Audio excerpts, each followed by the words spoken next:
right, so one of the ways that we help people get core stability back, we measure range of motion for back extension, but we want them to do that in a way that's stable in the front. So most people, when they go into back extension, they simply fall backwards. And a lot of times they have anterior pelvic tilt, so they're already in extension, and then they go extend even further. It doesn't feel very good. So to train it, we put a yoga block, and you can either go here if that's most comfortable for you, and you really squeeze to turn on the adductors, which crisscross up into the opposite obliques, and that'll stabilize the front core and allow those muscles to eccentrically or get longer and allow that motion. I like to go to that middle range or all the way to narrow. It's a little more advanced because it requires a lot more internal rotation of the legs.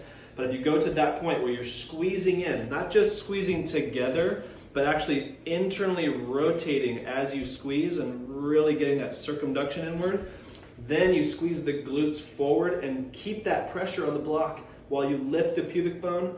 Then you inhale and the sternum comes up. Now you've elongated your anterior chain, but you're squeezing down low so the obliques are protecting and stabilizing the low back. Now you go into that extension, and as I'm doing this, I actually feel my hamstrings loading this motion.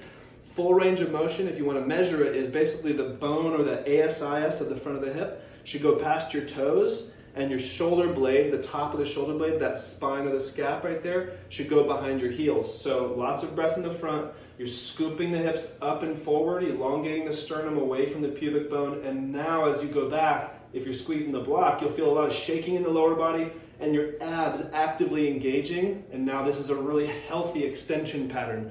So it can be an assessment, it can be an exercise, and it's hard as hell. Enjoy.